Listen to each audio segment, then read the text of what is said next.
Alright, so here is a status update. I just put a second coat on the back of the neck, and if that dries as good as everything else did, then it should be alright. Nothing's been done to the bottom or upper secondary hull, and each of the nacelles now has a full single coat on it. I did get a little bit of debris and the bussard on that. I'm going to see if I can file it out and bring it back with another coat. And after that, that just leaves the bottom saucer to be done. I don't know if I'm going to do that with this attached, which already has its 2 full coats, and that would be getting its first. Whether I could attach it, mask it off, we'll see. I got to think about that, but first this needs another 12 hours to dry or so at least. 24 to cure. And the cells look really, really great. And everything is going really, really well. Oh, hey, one thing I can talk about. So real briefly,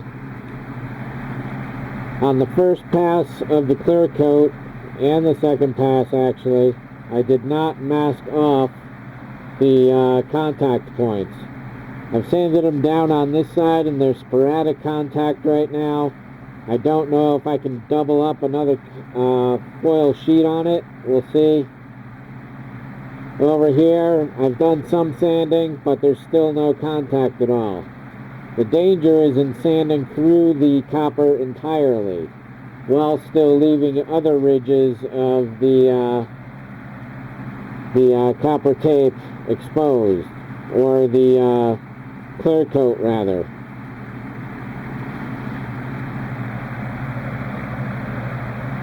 So it's going to be a really delicate process, but at this point my only other option is lay down a full another path of copper on top of what's there and hope that does the trick, and then I have to seal that again as well. How that would look, I don't know. Right now it's paper thin and I think it just about doubles for the piece, but I couldn't really tell you without actually painting it. It's darn close though.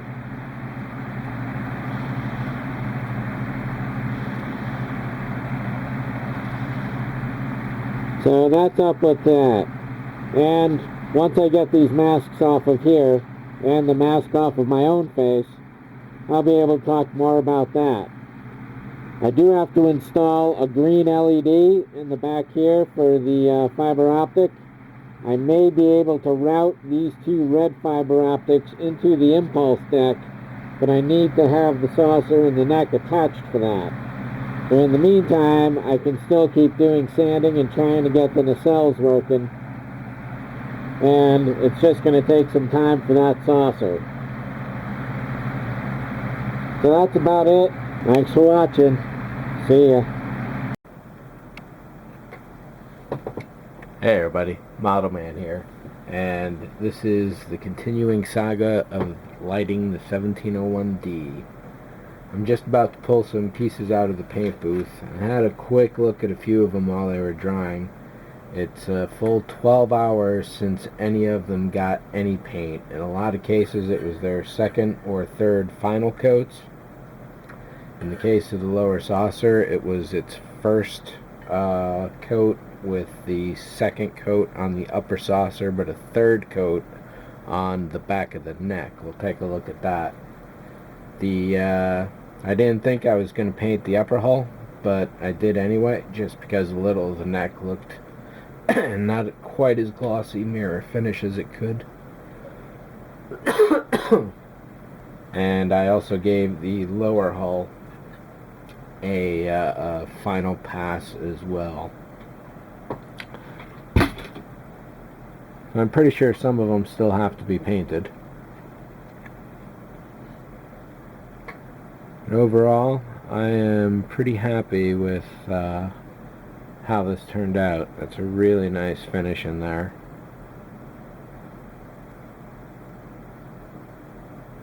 This Rust-Oleum triple thick glaze is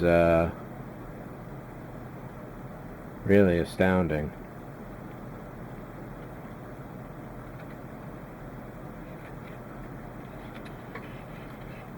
And then up here is no less nice.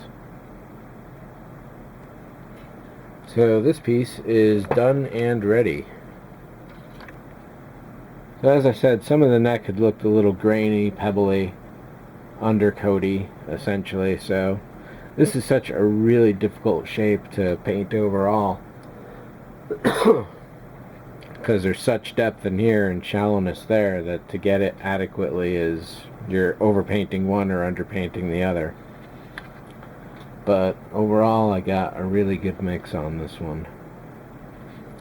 And that piece is done. Over on the nacelles, these got a quick second coat. Top and the aft are looking nice. Bussard could use a dash more, I guess, and the grill kind of looks a little grainy. The very bottom middle is definitely undercoat looking, even though that's its first coat probably, actually. So yeah, that could use another squirt.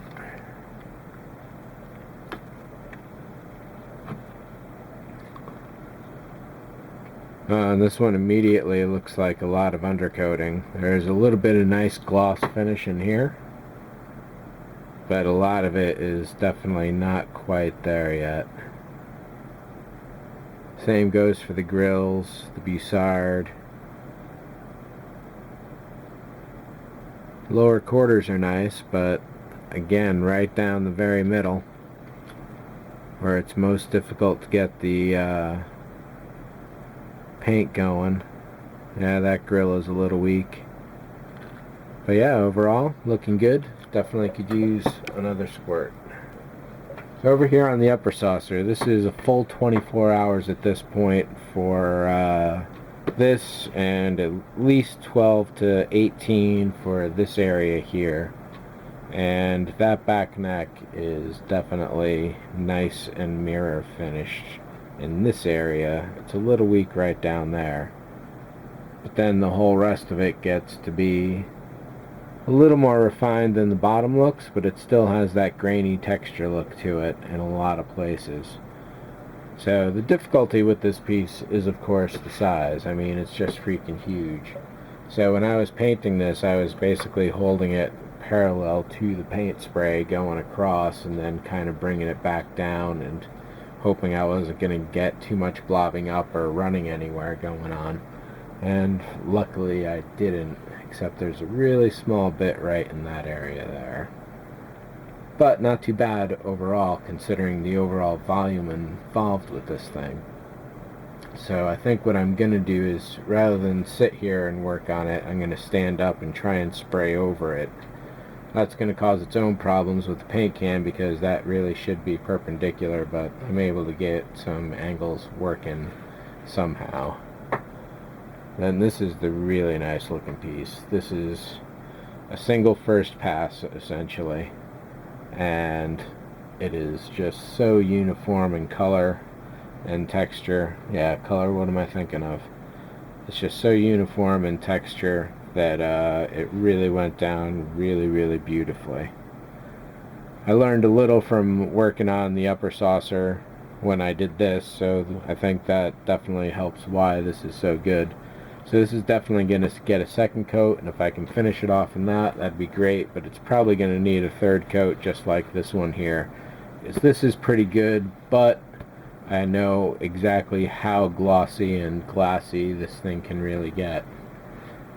And this guy here is just about 12 hours now, so what I was going to do was do this again right now. However, since this is only 12 hours and it has a full 24-hour cure time, this is at 24 or just over, so I'm going to give this its third and final coat, give this another 12 hours, so this is safe to handle, and then yeah, so that'll be that. So a little more painting to do, and on to the topic of not masking these contact points. It could be a near fatal error in some cases if anyone forgets to do it and you fail to sand the clear coat down and not destroy the copper, your only other option is to recopper the entire thing, and you're going to be hating life if you have to do that.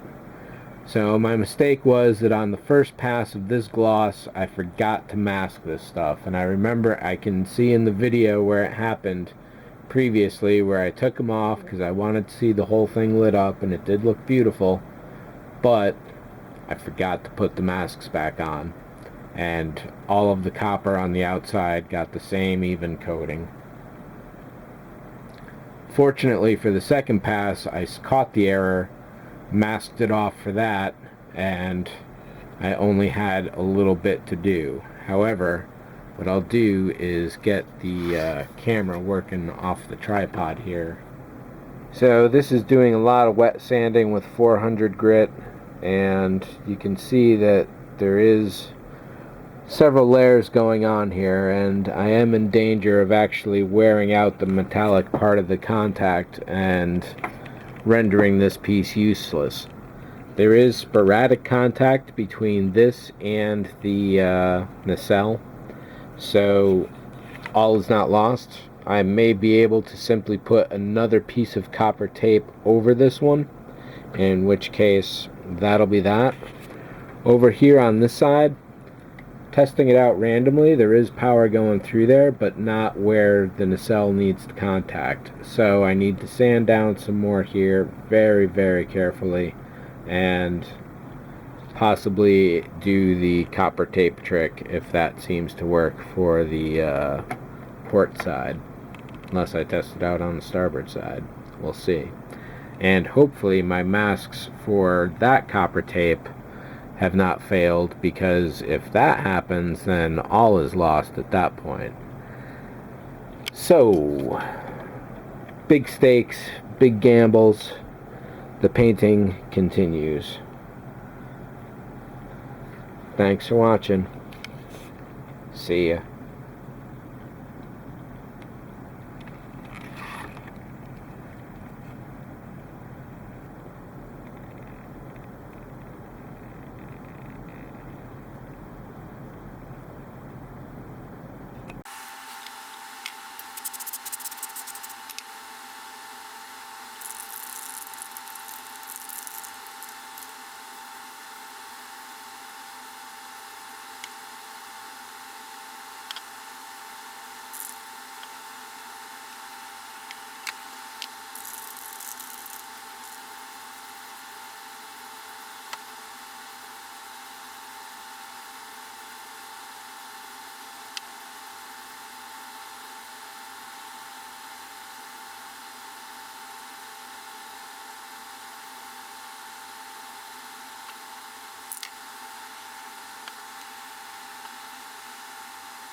So what did I forget that I remembered as soon as I put the first spray down? I forgot to dust it off. I know I caught something in there. We'll see how bad it really is. Hey everybody, Model Man here, and it's about 2 hours since my last entry, and I just decided that to give this its third and hopefully final coat. I've been tending it for the last 10 or 15 minutes. The nacelles both look good. I pulled those out of the box, so they're all set. So right now, I started a first third coat probably like 10 minutes ago. Let it sit a few minutes. Noticed a few patches weren't drying the same as the others. So I tried to get it all to a uniform wetness. And basically every few minutes that's what I'm doing again, and I'm hoping I don't get any orange peel. But at this point everything seems to be about a consistent consistency. An overall really nice glossy look to it. So hopefully this will be the last coat for this. I'm starting to run low on this second can of thick triple glaze.